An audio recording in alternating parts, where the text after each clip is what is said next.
with blueberry facials. So,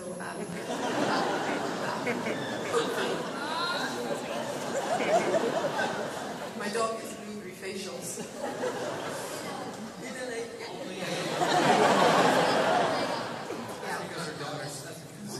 Your daughter smears blueberries all over her face. Yeah.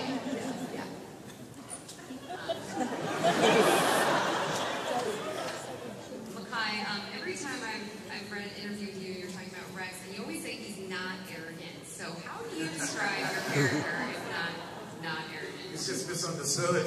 Okay? Misunderstood. No, I think, Rex is a very confident individual, and he actually has his thank you, son. I'm gonna need that for this, my man. But I think he's a strong character. I think in the beginning, what are you doing?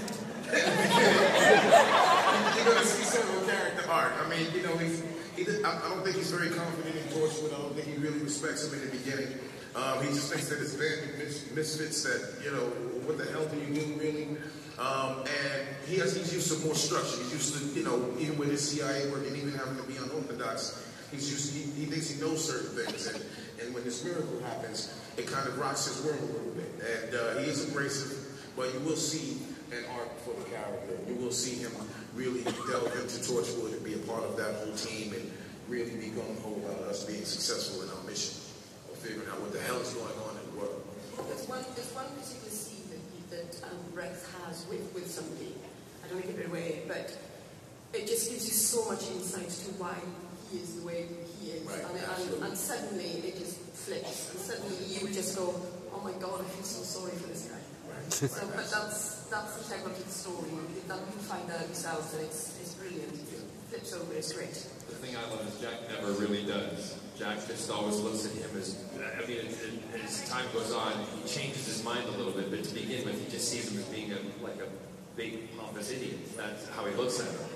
And the challenging that goes on, it's very interesting to see the dynamic as it changes through the course of the episodes, because there comes a certain point where Jack actually goes, yeah, okay, you're making sense. Let's do, yeah, that's the coin phrase, let's do it. Let's do it. I'm going to ask one more question, and then I'm going to let the fans ask their questions. So if you guys could go ahead and begin lining up for that, that would be great. In the trailer that we saw a little bit from Jack's past. I'm wondering, Jade, is there anything you might be able to tease for the rest of the season for us? Yeah, look for a little more flexibility with the timeline, look for a little romance, look for a lot more darkness, look for some losses, and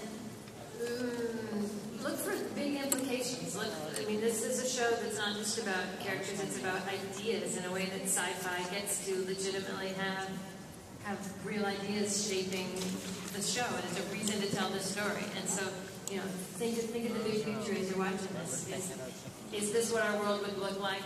And what does that mean about us as a species and the world, going forward? Let your mind really go with it. That was the most fun we had in the writers' room, was 2 weeks of just sitting there going well, what would happen to wars, and what would happen to families, and what would happen to different economic things. And there's a lot there. Don't be afraid to think hard about what the show is about, because we thought hard about it. Look for some brilliant writing from that lady down there. That's what you gotta look for.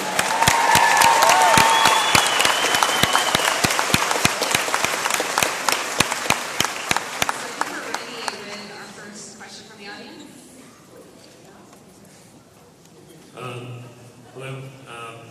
Muppet Moffat and I were just wondering if there's been any indication by Stars yet that you're going to be renewed for another season? There's been no word yet, and I'm sure that we will run our course of our 10 episodes, and we all hope, because as you all know, we're passionate about the show, we love what we do, and we hope that Stars are as passionate.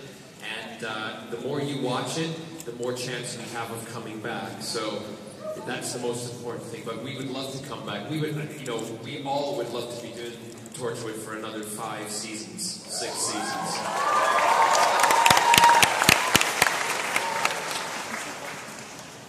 Thank you. Hi.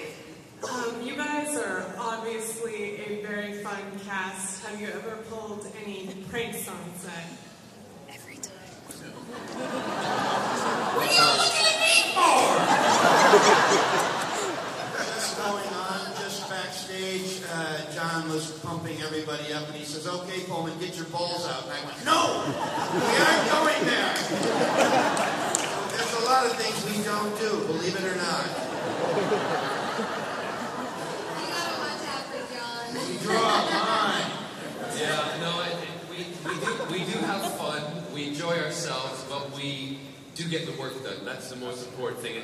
And one thing that I'm speaking for myself, even, you know, from being here since the beginning, we always wanted to make everybody who comes into the show like they're coming into a family. And that's the way, and I see you guys as part of our family. We all see you as part of that family. So, and Mackay said something to me yesterday, just in passing, and it really kind of hit home for me, and I never thought about it this way. He said, you know, when I came on board with Torchwood, it was like jumping on a ride. You have to go with the show. You can't stand back and let it happen. You got to move with it. And the fact that all of you guys, you know, Bill, Alexa, Mackay, and everybody involved, you all jumped on board with us, and it's been fantastic. So we have fun. We do. A lot of the things that we do, you'll never ever see.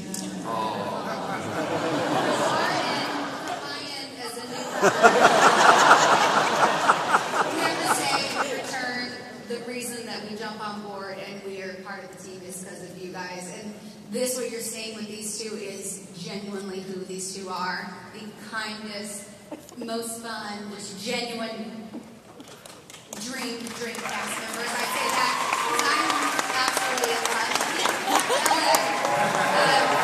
just because of you guys welcoming us. And you guys for welcoming us newbies. Thank you.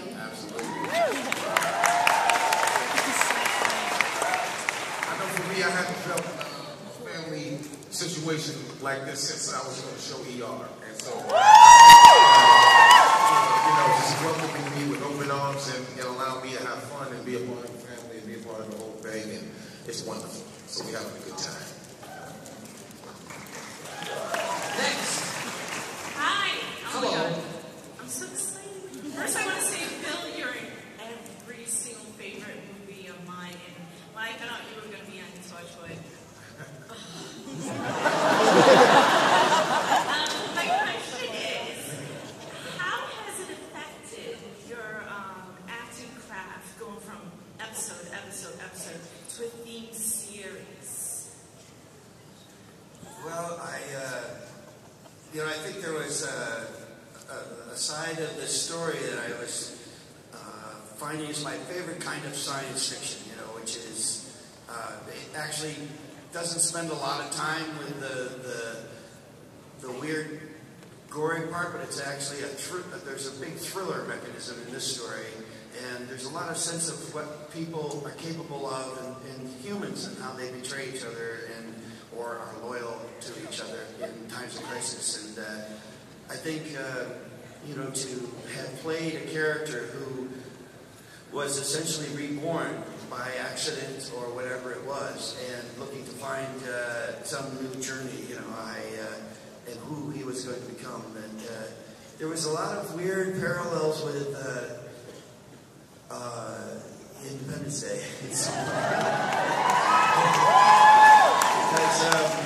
And I think not to, the spoiler stuff I'm terrible at. I tell everything, but no. Episode 5 had some incredibly interesting, it's like the doppelganger, like the reverse side of some of the other movies that I've done, which has really been kind of great, because it's got such scale and such epic ambition and everything that, you know, that it's like Independence Day that it is. It talks about a global story. It talks about how people from every corner of the earth can either fight each other or join together. And, you know, I felt that not only just in the storytelling, but we went to Wales to screen this movie. Eve and I got to go, and then it was like they were fed crack cocaine or something. They were so, and I felt really glad. Here's all the, here's across the water, Americans, Welsh, Brits, everybody, and a lot of different ethnicities are in this story, and it has that kind of scale like Independence Day. So.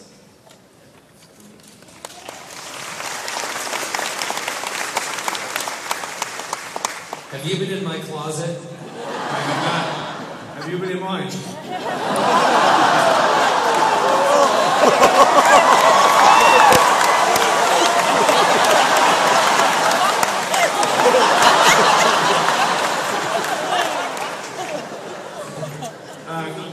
First of all, welcome to San Diego. Thank you. As a Canadian, I don't know if I'm allowed to say that,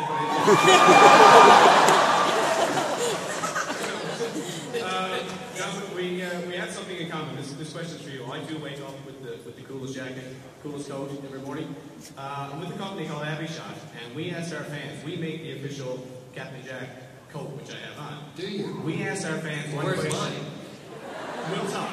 Thank you. But we asked our fans, what would you like us to ask John? And one guy came in with the question, what is your favorite detail about the coat? And since you go through so much, and since the coat goes through much, is the coat also immortal?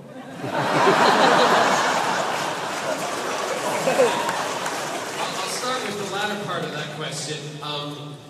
I have a closet full of coats. We have so many made over the course of the series at the beginning, and they're all labeled. We have one which is called the hero coat, which is slightly, that's the only one that's used in a hero shot. For instance, when I'm walking or we're with the team and I'm standing, and it's the one that looks sharp always. It's never used for anything else. Then we have one that's when we're doing running and all that kind of stuff that actually flows a little bit better. Hey, everybody's got to have a cape. And then we have others that we're allowed to destroy. And those are ones that get, blood and wounds and everything put onto them. My favorite detail of the coat is actually something that we discussed very early on in the beginnings of Captain Jack, are the epaulets. Yes, the epaulets, for those of you who know the military, it's actually, it's not an RAF symbol on there.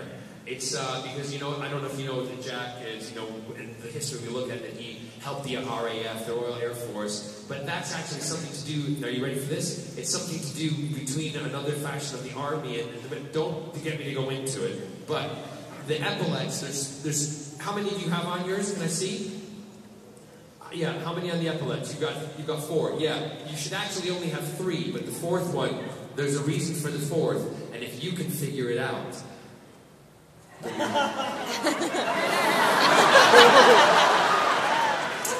Why is it? No, that wasn't meant to be real. No, but yeah, that's my favorite. But the other little favorite about the costume is I wear the cufflinks. They're actual airplanes that I wear. And it's all that detail that we all talked about, when we first created Jack and brought that look, it was that, down to that detail, down to the boots, everything. I just love the outfit. It's a great thing to wear on a Friday night. Thank you.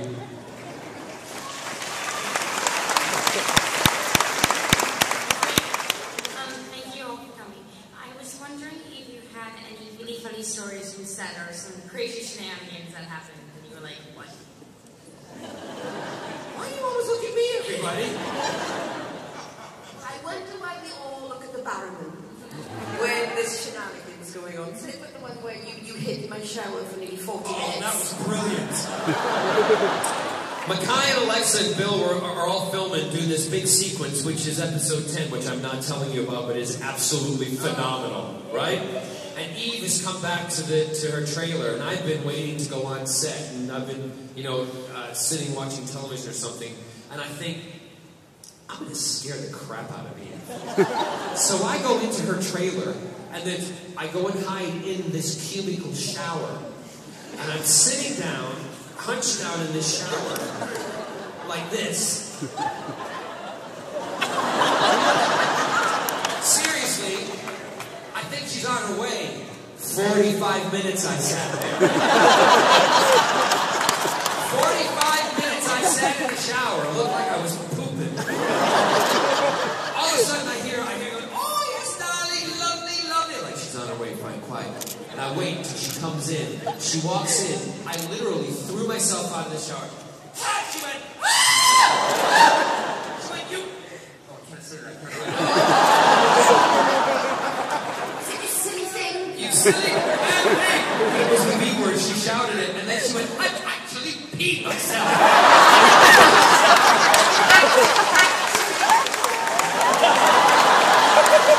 Well, either that or you spilled a big bottle of water when you walked in. I had a glass of water in my hand.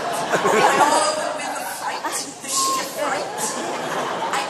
Listen, I did not pee myself.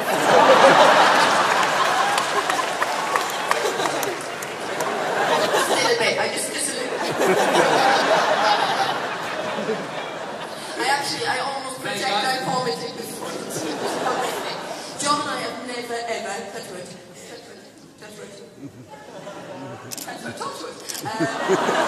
We've never.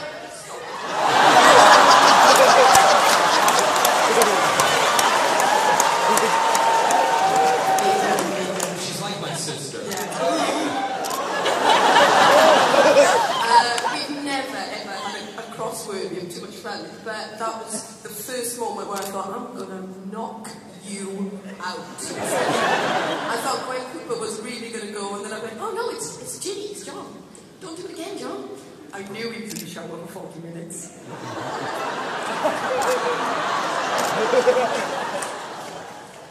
I knew he was there.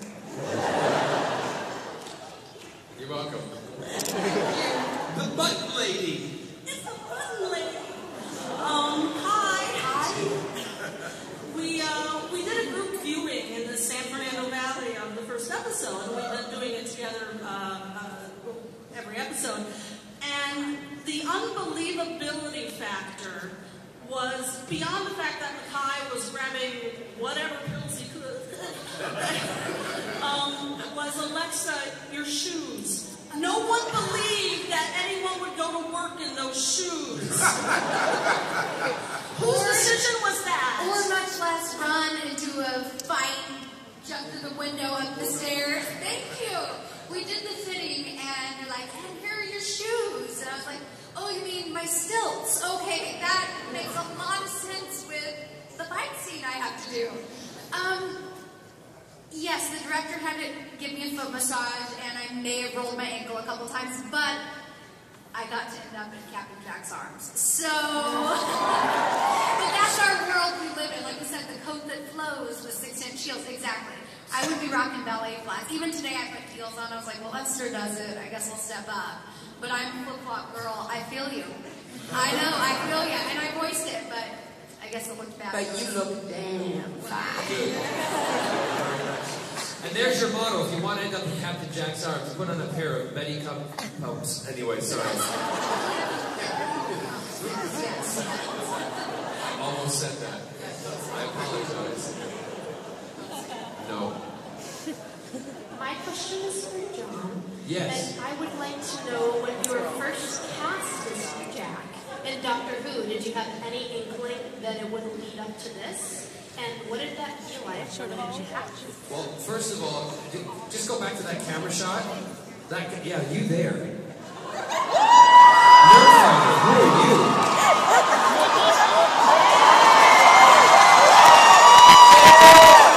So, what was the young lady? The question that I had no idea when I was cast as Captain Jack. I thought it was going to be 4 or 5 episodes of Doctor Who. I had no clue.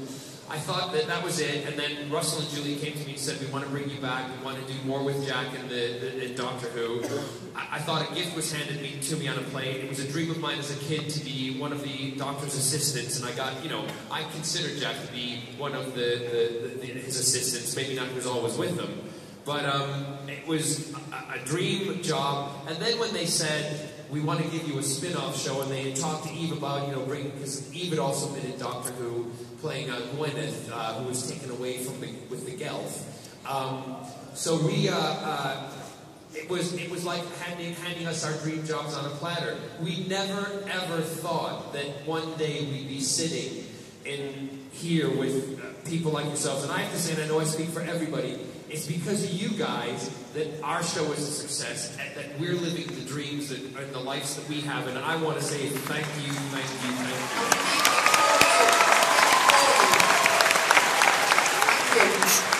Thank you. We love you. Hello. Hi.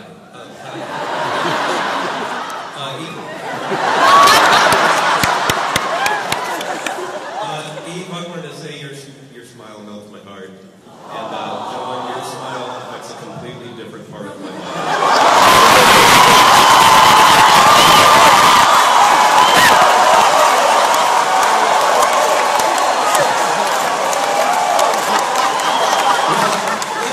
Let me pick up that melted mess then.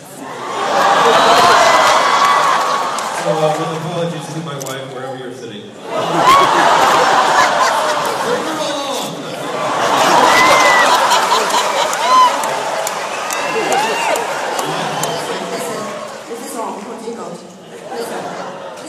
This doesn't happen a lot. I didn't hear that all the time. So right from the beginning, right from the beginning. My question is, I would like to know if we're going to hear Captain Jack sing in the new Torchwood, and if not, could we hear something now?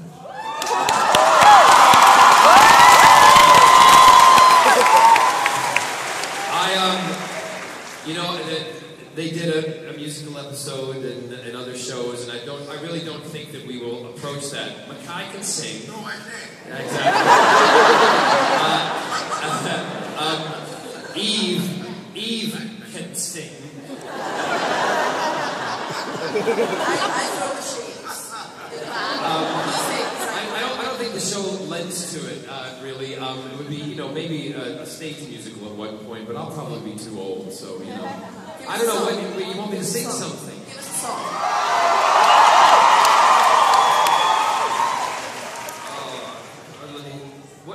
I can't think when I'm on the spot like this.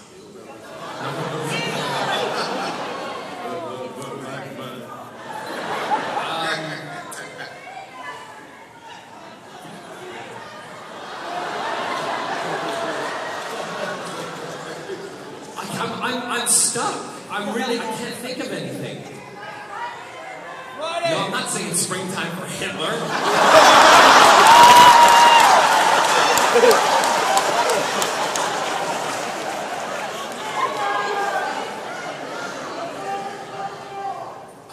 The sun will come out tomorrow. Bet your bottom dollar that tomorrow there'll be sun. Everybody, just think about tomorrow. Clears away the cobwebs and the sorrow till there's none. When I think of that's great. Listen, give me the wrap-up side.